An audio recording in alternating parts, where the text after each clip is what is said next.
Gisukyukyit Hugakigachi Yakanuki Hugaklikyaknakniambalki. Good morning, good afternoon. Hello, my name is Misty Louie. I am the project manager for Honoring Indigenous Voices at Seattle University's Indigenous Peoples Institute. And I'm talking to Brooke today. She's faculty at SU, and I'll ask you to introduce yourself. Thank you, Misty. Katsiayo. Brooke Pinkham, Niimiipuu, and I direct the Center for Indian Law and Policy at Seattle University School of Law, and I'm excited for you to learn more about the work that Misty's up to. Yeah, same. I'm excited to learn more about Brooke. Just in general, I've known her for about 2 years now, since I started at SU as a transfer student into the nursing program at SU. And so now I get to do this work with her and learn more about her background too. So let's just share a bit about where you're from, where you grew up, where you went to school. Sure, yeah. So I come from the community of the Yakama Nation, the Confederated Tribes and Bands of the Yakama Nation. I like to say, because it's both a lot of bands that make up just the Yakama Nation. It's not only the Yakama Nation, so I want to honor that. So I grew up there in a small town of Wapato, Washington. There are about 3-4 towns on the Yakama Reservation.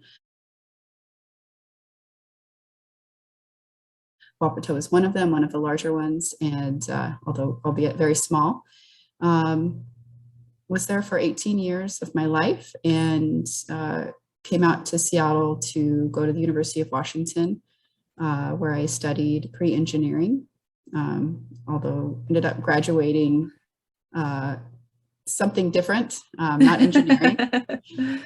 So it took me 5 years to get through undergrad, which is perfectly fine.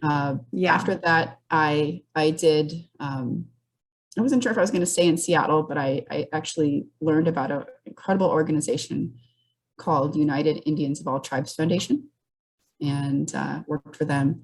And I'm kind of getting into more to where I came from, but sort of my path of what led me to where I'm at today. And then I did some work for United Indians for a few years, serving juvenile youth that were Native youth that were involved in juvenile court.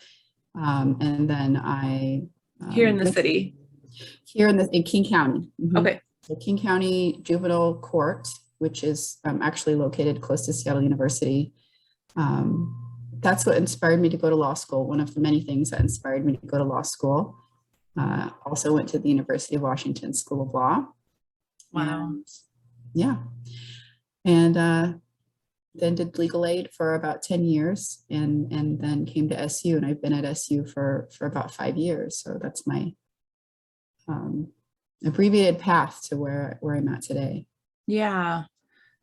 5 years. Wow. That's not that long. I thought you were here much longer than that. So you're third year when I got here then. Yeah, that's right. That's right. Yeah. That's cool. And you just had a new baby. I did. So I have 2 children. I have an 8-year-old who my husband and I adopted at birth from the Nez Perce tribe, through the Nez Perce tribal court system, legal system. And so he's 8 now, and then I have had a baby almost exactly 1 year ago on October 11th. On Monday, it'll be 1 year. So that's so exciting. Congratulations. Thank you. Congratulations. Thank you. Thanks for chatting with me today. Thank you. For where you grew up, what was that like? You grew up on the Yakama area. Well, it's interesting when I talk about that, because for me, I call it home. It's still home for me, and I refer to it as home. I've lived in Seattle for 23 years, but my family is still there. My parents, my sisters, my brother, his kids, their kids. And so it's home for me. And, for those that aren't familiar with that area, the east side of the mountains, as they say, a lot of folks will joke about the politics are different on the other side of the mountains, and yeah, the climate is different, and it's true. yes.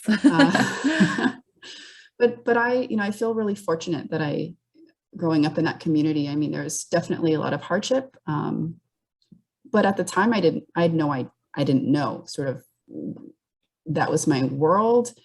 Like the norm.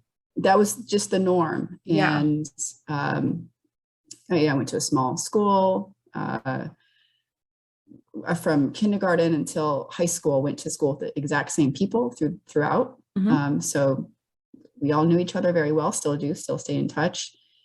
And I miss being home. I grew up in the middle of nowhere.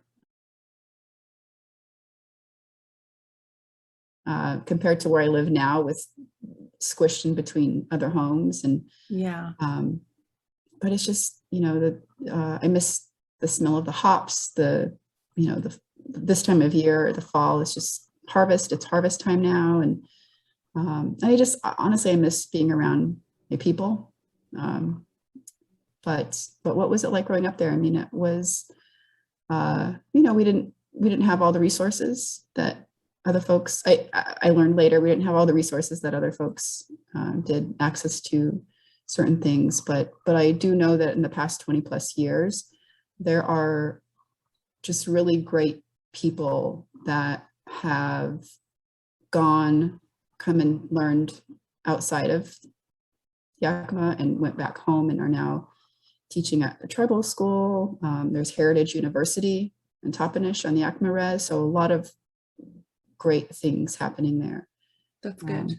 Yeah, no, it's really good. And so in that sense, when you're talking about the people you grew up with left, like you, to go to university or secondary school or even trade school, and some are moving home now to start working at home, how would you put that? Like, how would you encourage other Indigenous youth who are like thinking about, or how would you encourage them for anything post-secondary education or trading? Yeah, that's a great question. It's great because there's a lot of anxiety around the thought of leaving a small community, especially one that you're so close to, and like tribal communities, where we tend to be, our relationships are different, right? And you don't know what's out there, and it can be scary. That's normal. Anxiety is normal. I would start, the best place to start is just seek out your elders, and not necessarily those that are officially designated elder, but those that have experienced maybe what path you want to go on.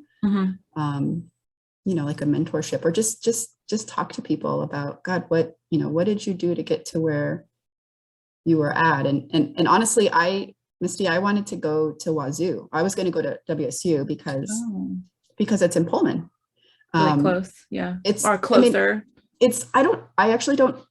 think it's the drive is farther, but it's rural, and it's actually pretty close to Nez Perce too. Closer to Nez Perce than it is Yakama, but it's rural and farmland. Something that I knew that at least I would be comfortable. It would be a university, but it would be a comfortable place to go. Obviously, I didn't go there, but yeah, I mean, it takes a lot and encouragement. And what's different too is that I'm the first one in my family to go away to college, and at least in my immediate family. So yeah, first gen, right? First gen, yeah. And so so we know, right, what that's like to just sort of just figure it out as you go. Yeah, it feels like a pressure kind of like on both sides. Not that anyone else is pressuring you, but like on yourself. It's like you want to do this, but you also don't want to let other people down. Right. Yeah. Because you are the first one. Yeah. Honestly, I don't know if I necessarily, thinking back, I may have had that, but in the moment, I was more concerned about, because I was such a stellar student in high school and middle school, I thought that was going to translate to college. Not at all. I was not prepared for college, not in the right way. I didn't do good in college. I think my overall GPA was like a 1.7. And I like to share that because I think it's a great example of there needs to be a lot of work. And I know that there's since been a lot of work around helping students, Native students transition that grow up in those communities and are coming to such a different cultural way of learning. Yeah. It was a struggle, but looking back, I think there was that pressure. I think there was that pressure indeed. And I thought for sure I was going to go back to Wapato and stay there, live there, but here I am, still in Seattle. So thank you for sharing that. I want to say, Yeah. because I had the same experience when I was 18, 19, my first year of university was at University of Calgary in Alberta, because my dad is from Canada and we grew up there. And yeah, I didn't do very well. I quit after my first year. I didn't go back. And that was like I said, for me, that was like my own pressure of like, I didn't want to let anybody down, especially my grandparents or my mom, but I had to make the decision for myself that at the time that university wasn't for me because I didn't know what I wanted to study. Mm-hmm. So I left. I left and I joined the military, and then I've come back, and I've since in my 30s now gotten my BSN, Bachelor of Science in Nursing at Seattle University. Awesome. So it is, I understand it is a journey. I'm so glad that you were able to finish. And I just, yeah, so I'll kind of follow on to what you just said into the next question is, so what keeps you in Seattle, or what's your draw to stay in Seattle and do the work here? Well, it took me a while to acclimate, but in fact, when I was in college at UW, I literally went home every single weekend. I drove home every single weekend, which, as you imagine, costed a lot of gas money that I didn't have. But I was so homesick.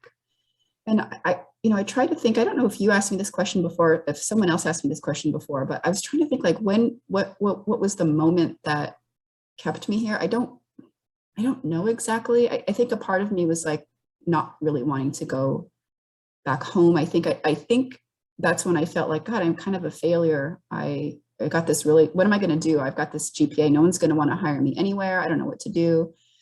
And then I got to know the urban Native community out here. I worked for United Indians of All Tribes Foundation. My last year in college, I did my thesis on Fort Lawton and sort of the takeover of Fort Lawton and how the Daybreak Star Center came to be, and Bernie White Bear. So I learned about all this activism I had never learned about before. Never been taught. Can you remind me what decade that was in? The 70s. Okay. In the 70s, yeah. But this was in college. I learned so much about my history that I wasn't taught previously. I mean, that's another conversation, or maybe a conversation to be had this time around. But but I had learned about all this activism and these amazing tribal leaders that had relocated to the city. There's the relocation era history and time where a lot of our relatives, ancestors, elders were relocated from the res to the big cities with the promise of having all this work and money and etc.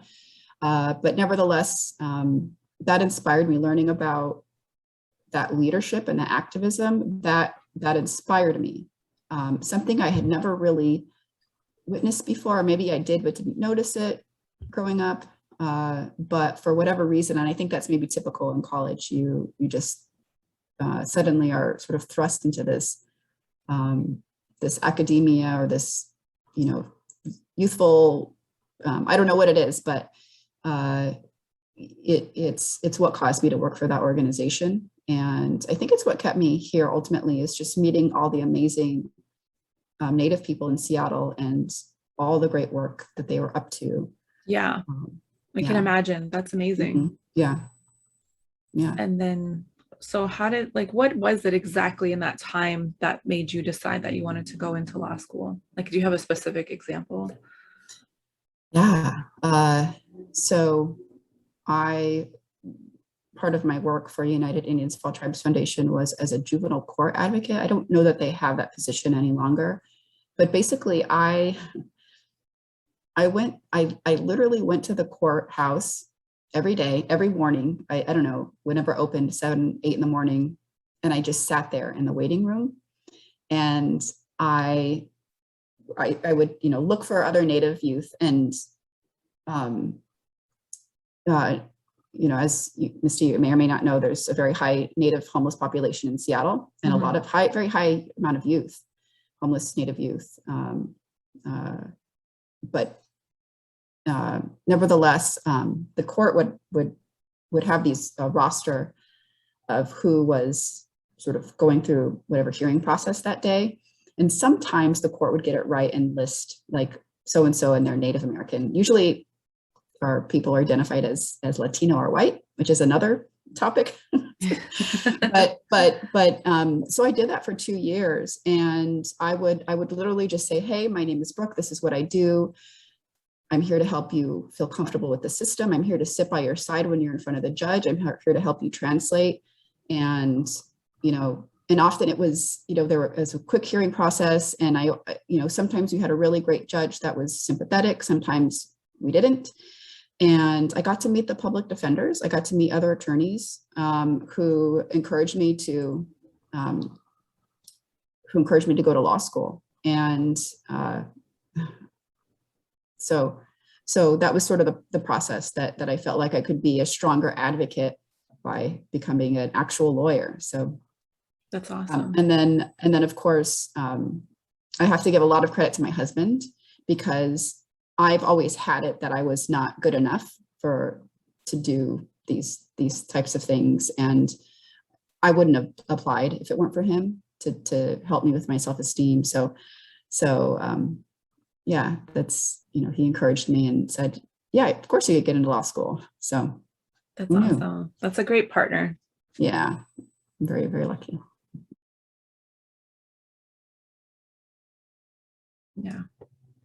Thank you for sharing those. Like I said, any topic you want to dive into, if you want to talk about like I don't even know what the word is, like identification is, I guess I'll just ask. So with the youth that were not properly identified as being Native American or Indigenous, where along the process did that get missed? Is it like intentional, or is it just laziness? Like what is it? Yeah, I mean, probably both. And it's, as you know, Misty, our people are, we're often left out. We're often kind of invisible to folks, except maybe in convenient times. But it's, and I know that it's also a problem with schools and how they record their Native student population. But what was happening, I found out is so the youth would be arrested or whatever, and it's the police officer who identifies. They don't ask your race or ethnicity or your background. They just look at you and say, okay, you're this, and so like in their own, by just looking at you, yeah. And they don't. There's no for whatever reason, there's no like shifting of that. There's no, unless there was a reason that was an issue, like certain laws that may be applicable, they might ask, but otherwise that there was no, there was never just questioning the individual, like, how do you identify? So I don't know if that's been resolved. I don't, but I'm going to guess that it really hasn't, just knowing the criminal justice system now, is that a lot of our people are misidentified. Yeah. So a whole host of other issues. Yes. Yes. For that point, so when you're there and you said sometimes they were properly identified, then if they were properly identified, is that when your organization could step in and be an aid? Right.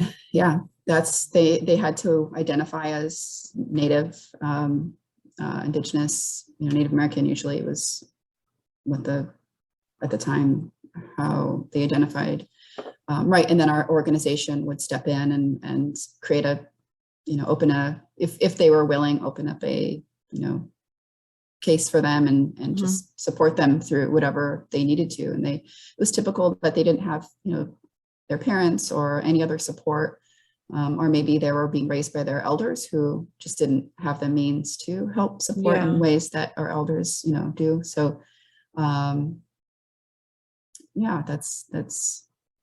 And my follow-up question to that is, if they were mislabeled in the paperwork, was there any way that your organization could still help and maybe get that changed?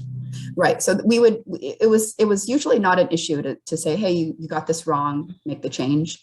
It was typically not an issue just to make, have the court clerk, uncheck the box. That's good. Yeah. So since then, you have become the board president of a fund. Is this true? Yeah, the Not Ilahi Fund. Yes. I have Not Ilahi Fund. Can you talk to me a bit more about that too? Yeah. Thanks for asking. It's near and dear to my heart. Obviously, I've become the board president, but yeah, so it's led by an incredible human being who I really look up to.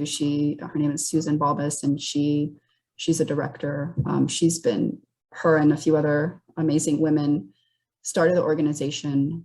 Started out as Tierra Madre, and I think she changed the name in the past few years, but it sort of started out as an organization supporting Native women, and it's a mainly philanthropic organization. So Not Ilahi funds, provides funding and grants to other Native-run organizations in various ways, but also sponsors a lot of other programs. So they're doing working with families and murdered and missing Indigenous women work, our Cedar Rising Coalition.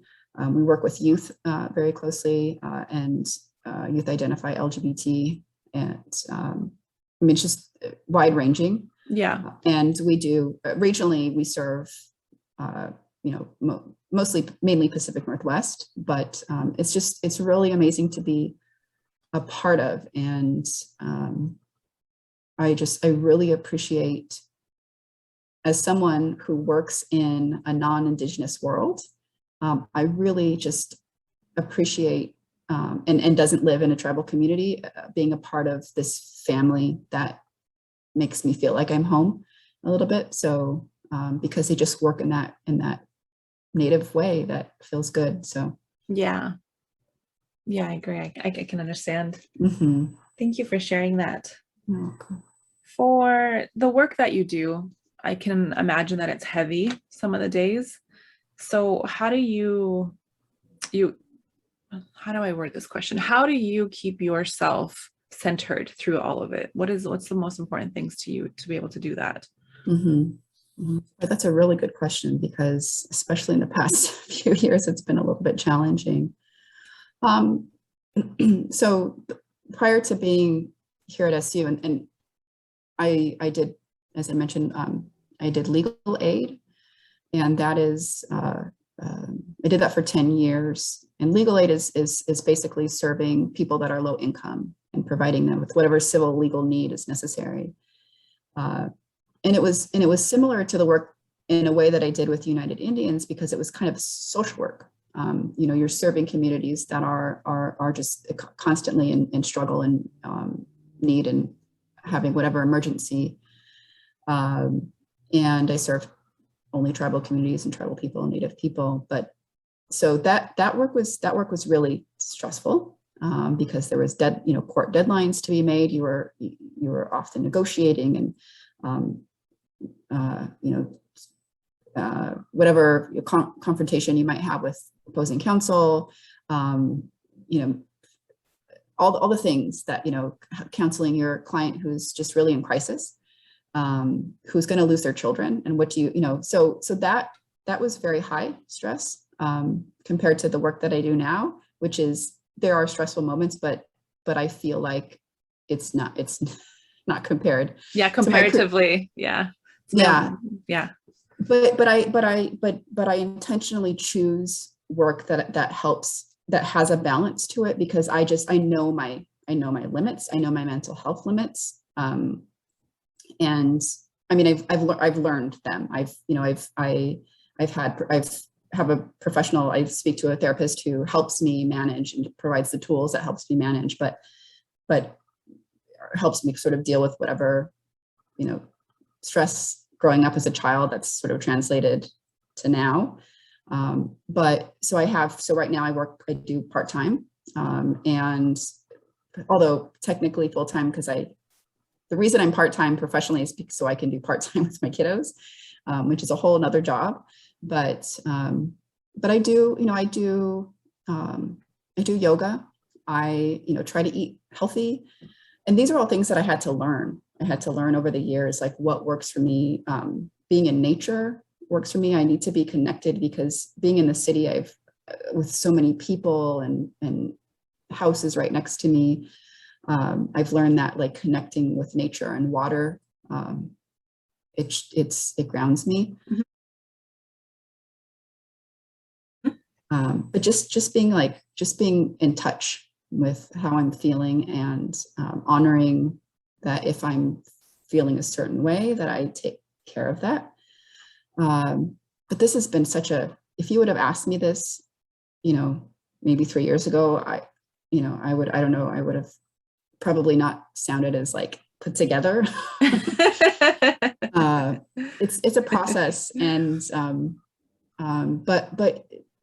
I think the reason that it's been hard also on all of us these past 2 years is because we haven't been able to connect with people.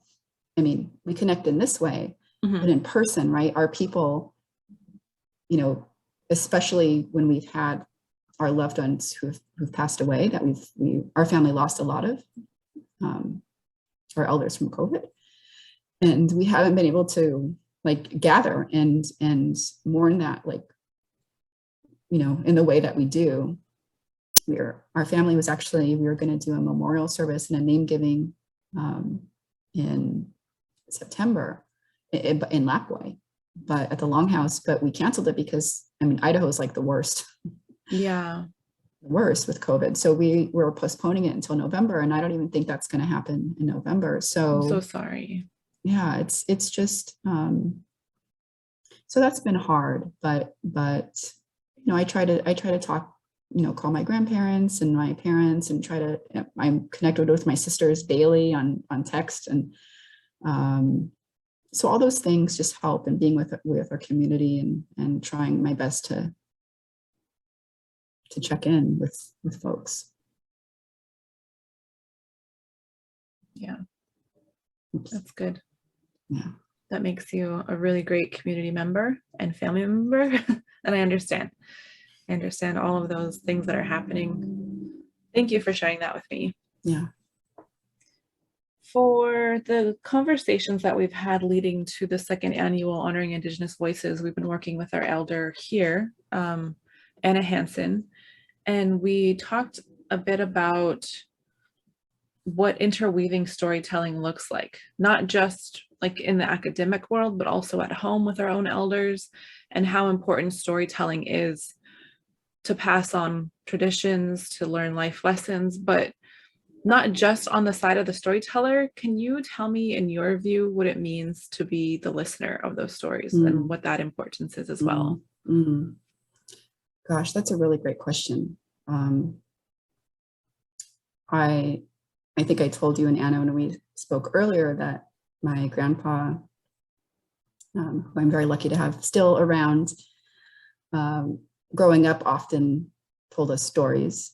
And every time I saw him, he'd always tell me the same story over and over again. And I was like, I told my dad, I said, God, Grandpa's like, he forgets that he always tells the same stories. And my dad's like, no, that's our way. That's how you remember. We don't have a written, now we write things down, but that's,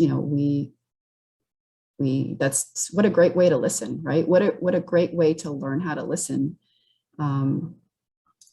But yeah, as a listener, it's right. You're in a different position. It's we're taught that in our communities that, right, our elders are up there and they have so much to teach us. And when they speak, you listen. And it took me a while to really listen. And because I wasn't only hearing a story, right? A story about Coyote, or a story about my my grandfather's brother fighting in World War II, or a spirit visiting him in his hospital bed. I mean, there was a lesson behind them, and there are lessons behind them, so many lessons. And it took me a while to realize, like, oh, okay, that's how we learn how to behave and be in relationship with other people. So when I think about my 8-year-old who has a very hard time listening, he's trying, he's working on it. I appreciate that, even though he is not necessarily in that same community that I grew up in, where I could just go down the street and be told stories from our elders or from others, and you would sit there and just listen for a long time. You learned how to sit for long periods of time. He has a hard time with that, but I feel fortunate that we're also part of the Jewish community. My husband's Jewish, so we're raising our kids that way. So we're Niimiipuu and Jewish, and I didn't coin this word, but someone said, "Oh, you're a Niimi Jew." I'm not, but my sons are, I guess. But anyway, a part of that culture is also there's a great amount of listening. So I appreciate there's a lot of commonalities in what you can learn if you're a good listener. Excuse me. So yeah, I really appreciate that question, because that's I would say listening is more important than talking, right? I mean, I think that's what they teach us. Our elders teach us is, keep our ears open and I can't remember what the saying is, but don't talk so much. Yeah, I feel like that's important too, because we're hopefully, have a long life, and one day we will be those elders. And so my grandmother this year when I graduated, because she's in the medical field too, and she's going to retire probably in like 10 years. So she's been doing her stuff for a very, very, very long time. And she told me that all of the experiences that you've had leading up to this point, whether it was volunteering at a hospital, working at a retirement home for memory care, or your clinicals, or whatever job you're going to go into, she says, just keep remembering that those experiences are going to turn you into the caregiver that you want to be. She says, you get to decide, you get to be presented all these opportunities, but learning from those people and those interactions are going to teach you so many things, and it never stops. You can evolve, you can maybe become the expert in one area, she says, but throughout your medical career, you're always going to be learning from your clients, from your patients, and from other people who've been doing it for a long time too. And so like she just kind of reinforced that your learning doesn't end with graduation, which I really appreciate her reminding me of that too. Well, I imagine too in your profession that right listening is so important, is really, really important, especially for people that are in pain, right?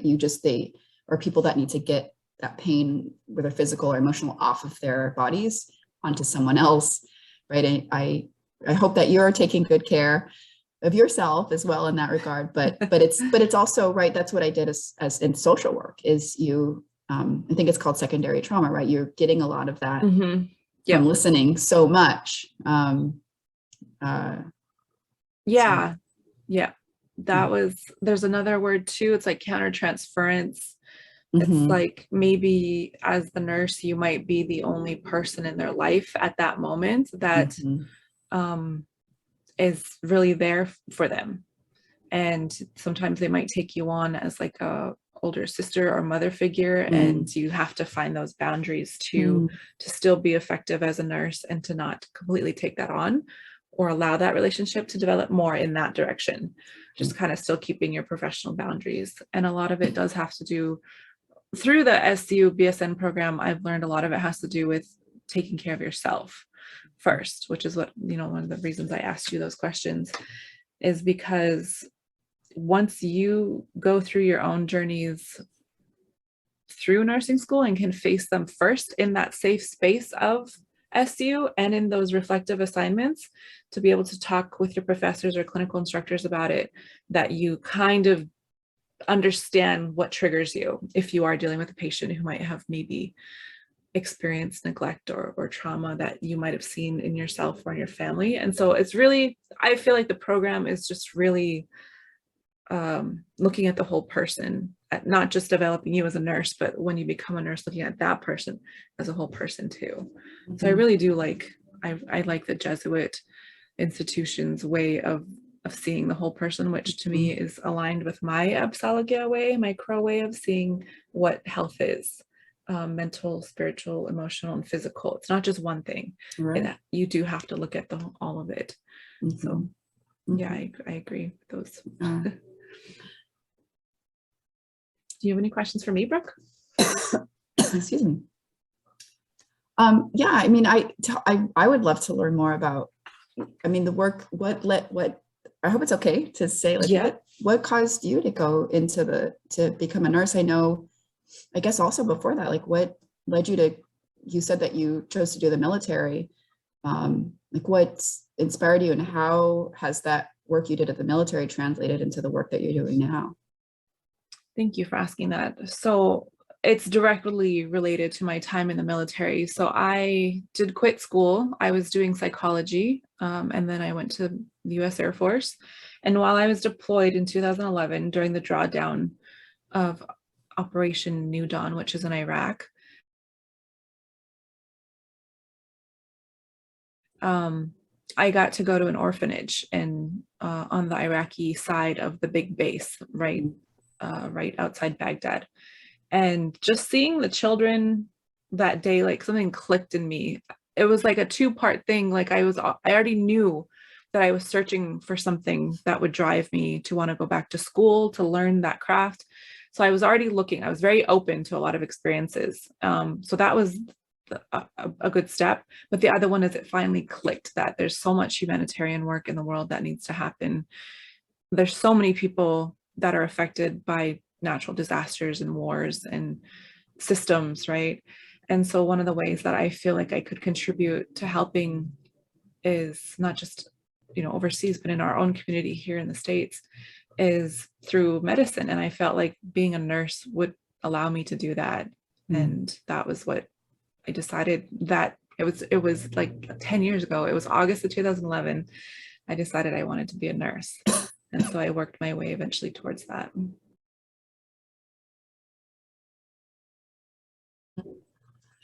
Wow. Yeah. Took a long time to get there for sure. I had a couple of detours before I got into nursing school, but yeah, I was mostly just getting settled into Seattle, getting to know people, getting to know the different communities around this area too. And I'm just really glad I chose Seattle University. It was the right choice for me. It was the right program. And I've met so many amazing people like you and Dr. Roberts as well to become new mentors for me and help make my dreams of something like Honoring Indigenous Voices come true. So it was just a great journey. And like you said, to put it out there and be honest for other Indigenous youth. It's not a straight line. Sometimes it's not exactly A to B. And it's great if you do already have that and you know what you want, like, please go for it. But if that's not what you're feeling like right at first and you're starting school or starting your trade, it's okay to take detours and it's okay to learn those life lessons because you will find people that want you to succeed no matter what. Yeah.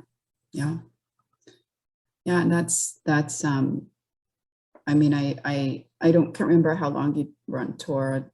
You said you were in Afghanistan? Iraq. I was in Iraq for about 6 months. For 6 months, which is a long time.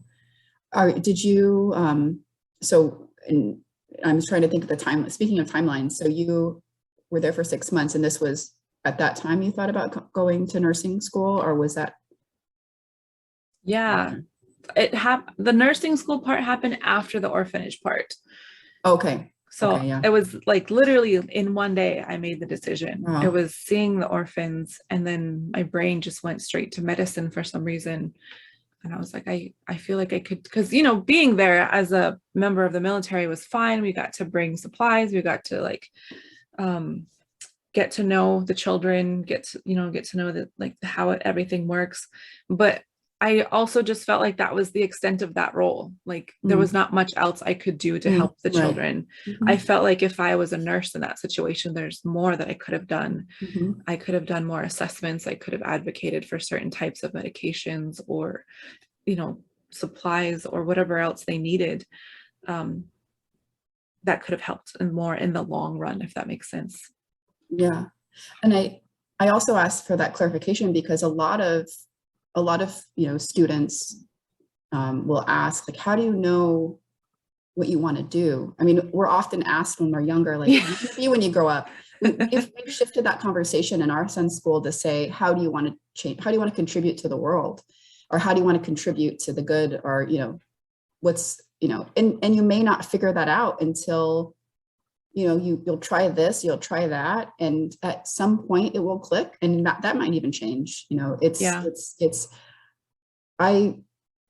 before I went to, when I was in high school, at some point every summer I was involved in the American Indian Science Engineering Society. So I would go away to various science camps or just whatever camps. And turns out wasn't really, science is cool, engineering is cool, wasn't my thing. But through that, I learned so many other things. And it's just, you have to sometimes take that leap into something you're not sure about, but it leads to something like going to nursing school and like, oh, this is what I want to do. This is where I'm needed. And this is where I feel good about being a part of. So it's just good to you know, to show that and teach that. Yeah, thank you.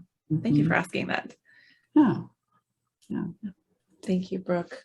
Is there anything else you'd like to know, like the audience to know, for those who are going to be attending, or even your fellow faculty that might be there? Is anything you want them to know about this project, Honoring Indigenous Voices, or what you might be talking about, your presentation? Yeah. So yeah, I'm mostly going to talk about the work that I do around the Indian Child Welfare Act and sort of the history behind that and how it's connected to boarding schools, residential schools in both Canada and the United States, and how our foster care system is pretty much an example of that today. It's we don't have a great system. Native children are the highest. In Washington State is pretty high of Native children in the foster care system. There are many disappointing reasons for that, and not because of our people, but because our state is just not set up. We're miseducated, we're uneducated around Native issues, around Native people from womb to, you know, now. And I see it in the students that I teach at the law school. I see it since I moved to Seattle, the friendly, ignorant questions that are asked.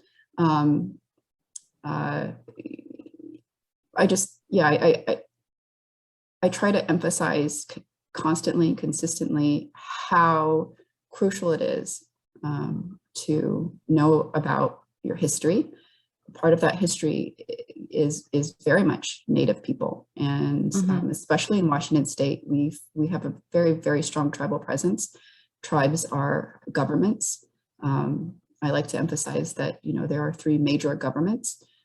There's the federal government, state governments, and tribal governments, and they all interact with one another. That's a good point to make. Yeah. So it's just, there's just, you know, that we have this since time immemorial curriculum, but I haven't recently followed up on how that's been implemented, and I know that a lot of school districts have struggled, also intentionally rejected. So we have a long way to go, but I would hope that everyone just sees the value in that, and maybe I'll talk about that more in the program. But I really just appreciate your leadership and I also agree that being at Seattle University, the Jesuit mission, the social justice mission, obviously, it really makes to go at the law school, just really makes for a really enriching environment. The students that we have there are amazing. They're just go-getters. They're, you know, social justice warriors, super bright, super motivated, as I'm sure, you know, nursing and other, you know, other departments. But I feel really fortunate to sort of to be in the position to mold minds. And it's quite a intimidating, but humbling also. And I thank you for your work and bringing voice to our issues and causes. Thank you, Brooke. Yeah. Thank you so much for being on this panel. I'm really excited. We're going to be doing it on the 25th, and we get to be in person. Some of us get to be in person. And for those who cannot be in person, we'll have a webinar, which we will record and also post if you're not able to make it. So I look forward to all 3 presentations and the interactions. And I really hope that the students take away something that they can put into their toolbox, and also something that will shift inside them to understand the broader picture of what we're trying to say, and how they can also be part of the change in the systems. Mm-hmm. Yeah, awesome. Yeah. Thank you, Brooke. Yeah, thank you, Misty.